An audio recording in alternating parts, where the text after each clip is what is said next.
All right. Hey, thank you for joining me today. I am Cameron Packham with CamPack Fitness, and what I'd like to work on today are different forms of calf raises that you can do. I'm going to go ahead and start with kind of easier versions and then progressively work our way up to more intense or higher, more advanced versions of calf raises that you can do, right? So obviously the first or initial version of calf raises that you can do is just regular calf raises on both feet going up and down like this, right? But I actually prefer a lot to use different like platforms or stairs if you have, stairs available, where if you're doing it on the stairs, you can bring your heels lower like this and get a greater range of motion, getting a little bit of stretch in with it as well, going up and down, getting as great a range of motion as you can.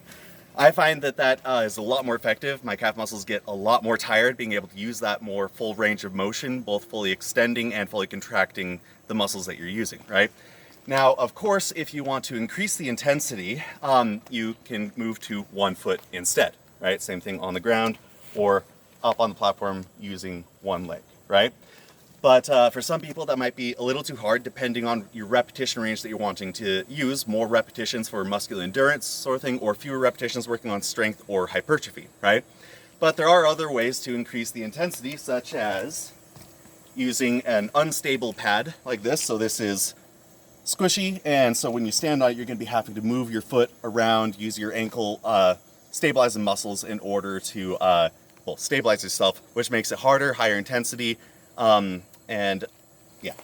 Now another way to increase the intensity is with a weighted vest, right? So this one weighs 40 pounds, but hold on, you can go ahead and with most of these weighted vests actually take out the weights and decrease how much weight you're using, right? But with the weighted vest, you would put that on, this one, up and over, and strap it on. And you can either do the both leg version, single leg version on a platform or not. But of course, as I said, where one leg might be too much, what you can do is both legs without the weight and then eventually add the weight with both legs, then take the weight off, do one leg, and then eventually add the weight back on with one leg. And that's a progression that you can use to make it harder and harder. All right, so that is what I would say is just the base calf raises that you can do. Now, more advanced calf raises that I like to do, particularly one that I would do a lot in dance, that I would often have a bar and do it without a platform because I'm at a dance studio sort of thing. But you can, of course, do this on a platform or stair if you want. Now, with this exercise, you can be focusing or isolating two different calf muscles.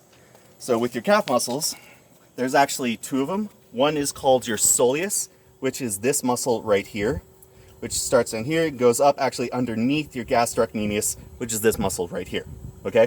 So your gastrocnemius muscle up here actually attaches on your femur and actually assists with knee flexion, closing your leg like this, right? The soleus does not attach on your femur. It actually attaches up here on your lower leg, so it does not assist with knee flexion, okay?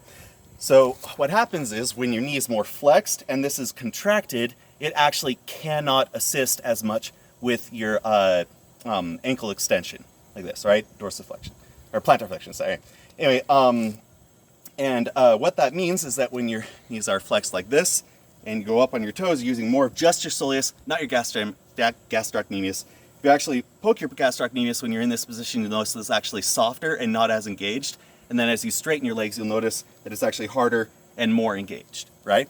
So an exercise I like to do to isolate both the soleus and gastrocnemius is you do regular calf raises, which is one leg going up and down to straight knee, and you do 5 or 10 depending on your physical ability at the time. And then you do 5 or 10 actually squatting like this, or plie if you're a dancer, right? And you go up and down, bend your knee, up and down. That actually involves more of your soleus when doing that exercise, right? And then when your knee is straighter, using more of your gastrocnemius. So that is more advanced than the base, just both legs or single leg straight up and down. Now, an even more advanced exercise I like to do is really good for all sports and dancers. That's good for strengthening your ankle and your calf muscles. Is yet again, you use a platform, a stair, or something like that. Now with this, what you're gonna actually do is you're gonna move your foot to one side and heel down, and actually bring it up in an arc up and over and switch sides to the other side as you're doing it, right? Now, the platform that you're using actually matters a lot with this. You can't use something with too much friction like concrete or a rug because it's going to be really hard to be pivoting the ball of your foot back and forth, right? So also on concrete, it's going to wear down your shoe really fast. But of course, if you actually do like that more resistance, you can use a rug that makes it harder to move back and forth, which is more tiring, of course.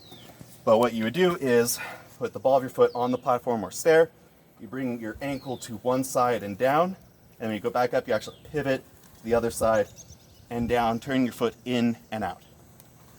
Just up and over and down, up and over and down. So I am holding onto the railing up here real quick to kind of help myself move from one side to the other, because doing it without something like that is going to be even harder, right?